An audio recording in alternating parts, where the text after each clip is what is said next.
पत्थरों को तराश जो हीरा बना दे, पत्थरों को तराश जो हीरा बना दे, वह तो बस एक गुरु ही है जिनको होती है शिष्य की पहचान, जिनको होती है शिष्य की पहचान। महिला दिवस है तो मैं चाहूंगी बहन से कविता बहन थोड़ा सा महिला दिवस के ऊपर भी प्रकाश जरूर डालें। ओम शांति। आज शिवरात्रि पर्व पर आयोजित कार्यक्रम में मंचासीन परम आदरणीय राजयोगिनी दीदी, जयंती दीदी, अंजू बहन, तोशी बहन, पूजा बहन, पद्मा बहन और अन्य सभी आदरणीय बहनें और हॉल में उपस्थित मेरे सभी भाइयों एवं बहनों, जब मुझे यहाँ आने का अवसर मिला, आदरणीय संगल जी आए और उन्होंने मुझसे बताया कि 8 तारीख को शिवरात्रि पर्व पर कार्यक्रम जैसे हर साल आयोजित होता है, उसी वजह से महिला दिवस पर इस बार ये कार्यक्रम रखा गया है। तो मुझे बहुत ही अच्छा फील हुआ, एक इतनी सुखद अनुभूति। जब कभी यहाँ आने का अवसर मिलता है, जब कभी भी मैं आती हूँ, तो जिस दिन से पता चलता है उसी दिन से मेरे अंदर एक अलग सी अनुभूति होने लगती है। इस वातावरण में आकर ऐसा लगता है कि जैसे पूरा वातावरण जो है यहाँ का, the whole environment is filled with divinity. पूरे वातावरण में जैसे दिव्यता फैली हुई है।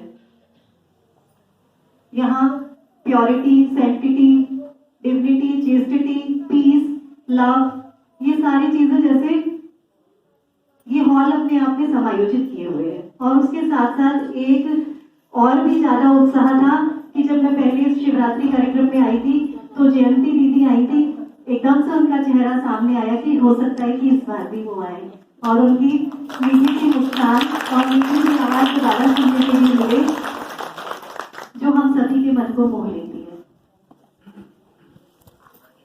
शिवरात्रि पर्व के बारे में दीदी ने अभी बहुत कुछ बताया और ये जो सुंदर सी प्रस्तुति यहाँ पर हमारे भाइयों ने दी, ऐसा लग रहा था कि जैसे स्वयं देवता ही यहाँ उपस्थित हो गए हैं।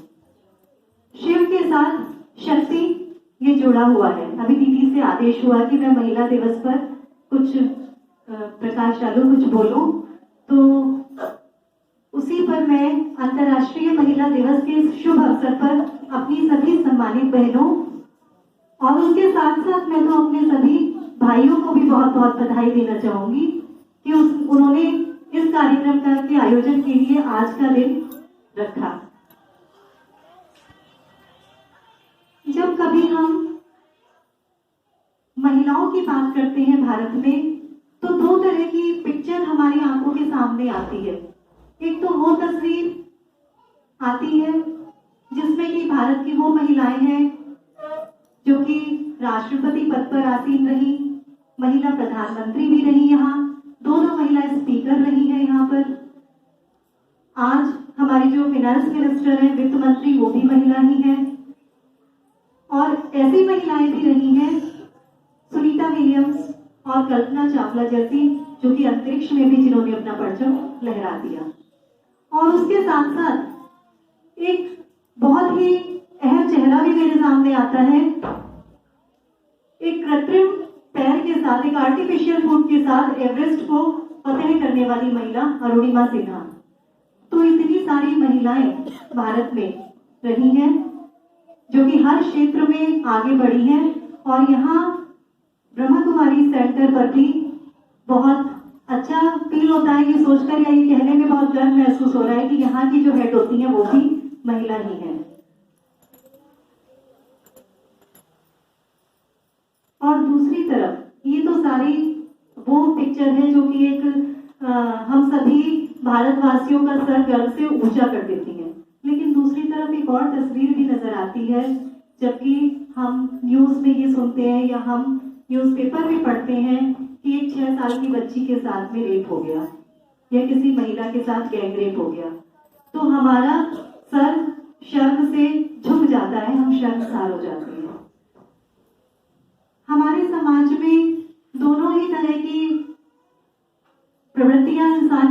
पाई जाती थी, हैं और शायद रहेंगी भी हमेशा, कुछ अच्छी भी और कुछ बुरी भी। आज महिला सशक्तिकरण के लिए बहुत कुछ किया जा रहा है, सरकार भी बहुत कुछ कर रही है। मिशन शक्ति कार्यक्रम, बेटी बचाओ बेटी पढ़ाओ, बहुत सारे कार्यक्रम हम स्कूल कॉलेजेस में आयोजित करते हैं हर दिन।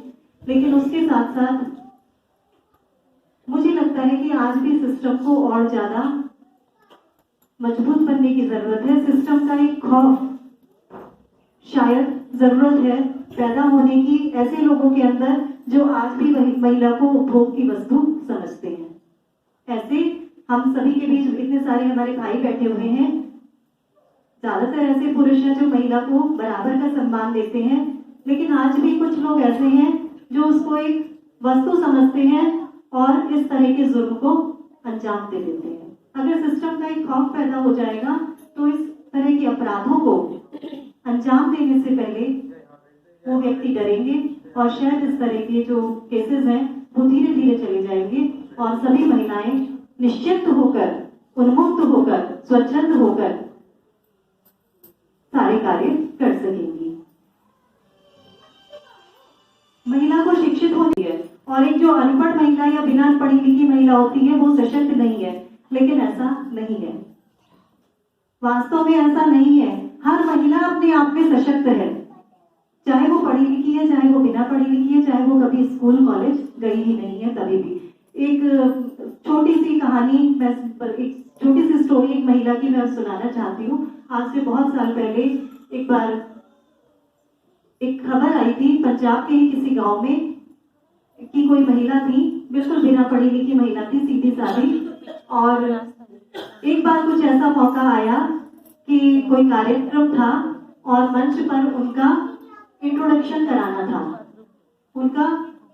उनके बारे में बताना था। तो जब उनसे पूछा गया कि जब आपका इंट्रोडक्शन कराया जाए तो आपके बारे में क्या बोला जाए, तो उन्होंने कहा कि जब आप मंच पे मेरा परिचय कराइएगा तो ये बोलिएगा जरूर कि मैं एक ऐसी महिला हूं जिसने अपनी ही बच्ची को मारने की कोशिश की लेकिन विफल रही। तो उनसे कहा गया इतना तो क्रूर कोई भी व्यक्ति नहीं होता अपने इंट्रोडक्शन में कि ये कहे वो कि एक ऐसी महिला है जिसने अपनी ही बच्ची को मारने की कोशिश की। तो बोली नहीं, आप जरूर कहिएगा ये, इसी तरह मेरे परिचय करवाइएगा। जब उनसे पूछा गया कि ऐसा क्यों, तो उन्होंने बताया कि वो 2 बच्चियों की माँ थी, 2 बेटियां थी उनके और तीसरी डिलीवरी होने वाली थी। तीसरी डिलीवरी का जब समय आया तो उनको अस्पताल भेज दिया गया अकेले ही, और उनके पति ने ये कहा कि अगर तीसरी भी लड़की ही पैदा होती है तो घर वापस मत आना। अब वो डरती डरती जाती है और तीसरी भी लड़की ही होती है उनके। उसके बाद कोई नहीं आता मिलने के लिए। 3 दिन बाद उनका अपना भाई आता है खुद का, और वो कहता है कि बात हो गई है तुम्हारे घर पे और जीजा जी तुम्हें रखने के लिए तैयार है, बशर्ते कि अगर तुम एक जो तीसरी बच्ची पैदा हुई है इसको अपने हाथों से मार दो, तो 2 के साथ वो तुम्हें रखने के लिए तैयार है। वो महिला कश्मकश में है कि वो एक बच्ची जिसको उसने 9 साल तक अपने गर्भ में रखा है, उसके साथ में उसकी संवेदनाएं जुड़ी हुई हैं, कैसे वो उसको अपने हाथों से मार दे। लेकिन फिर भी घर छोड़ने का डर है कि कहाँ जाएगी वो, इसलिए वो जाती है डरते डरते अपने घर वापस उस तीसरी बच्ची को लेकर, और ये सोच के कि घर में तो रहना ही है, नहीं तो कहाँ जाएगी, निर्बल है, बेचारी महिला है वो। तो सर्दियों की रात थी, दिसंबर की, बहुत ठंड थी, और उसने उस बच्ची के सारे कपड़े उतार के चारपाई पे लिटा दिया और खुद चौखट पे बैठ गई कि सुबह तक इतनी ठंड में ये बच्ची अपने आप मर जाएगी, मारना भी नहीं पड़ेगा और मर जाएगी। और उससे ये कहा गया कि इस तरह से मारना है कि ये किसी को भी आभास ना हो कि इसको मारा गया है, एक नेचुरल डेथ है ऐसे लगे। अब वो बैठ जाती है चौखट पे और इंतजार करती है अपनी बच्ची के मरने का कि अब जब मर जाएगी तो चिल्लाने की बारी होगी जोर जोर से फिर कि मर गई है बच्ची। बैठे बैठे उनकी नींद लग जाती है और जब सुबह उठकर देखती हैं तो क्या उनकी बच्ची पूरी नीली हो चुकी है लेकिन जीवित है। जब वो अपनी उस बच्ची को, उस 3 दिन की बच्ची को जीवित देखती हैं तो उसी क्षण निर्णय करती है, एकदम से उनके अंदर शक्ति आ जाती है और निश्चय करती है कि वो एक मेरी 3 दिन की बच्ची जो जिंदगी और मौत से पूरी रात लड़ सकती है, तो क्या मैं अपने पति से नहीं लड़ सकती हूँ इसको जीवित रखने के लिए। और उसी दिन वो सशक्त बन जाती है।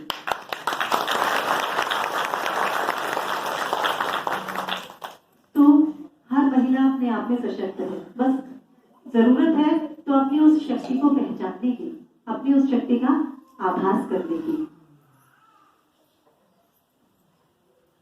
हमारे देश में फर्स्ट वुमेन आईपीएस ऑफिसर हुई हैं किरण बेदी। 1950s 1960s में जब उनका बर्थ हुआ तो वो बताती हैं अपने बारे में, मुझे उनके बारे में पढ़कर सुनकर भी बहुत अच्छा लगता है।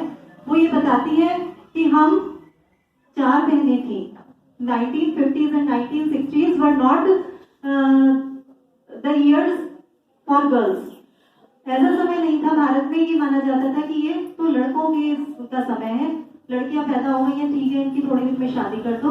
और लड़के जो होते थे they will inherit business of the family, उनको घर का कामकाज संभालना है। लेकिन उनके पिता ने ये डिसाइड किया कि वो 4 बेटियों को एजुकेशन देंगे, उनको पढ़ा लिखा कर आगे पहुंचाएंगे। तभी उनके दादाजी ने उनके पिताजी को कहा कि उनको सारी प्रॉपर्टी से, उनकी जो एसेट्स हैं, जितनी भी प्रॉपर्टी है उससे वो नहीं दी जाएगी। इस बात पे भी एग्री करते हैं, लेकिन वो अपनी 4 बेटियों को पढ़ाते हैं और फिर वही चल के आगे 4 बेटियां बहुत आगे आगे बढ़ती हैं। और किरण बेदी जी तो हमारे सामने एक बहुत बड़ा उदाहरण है ही।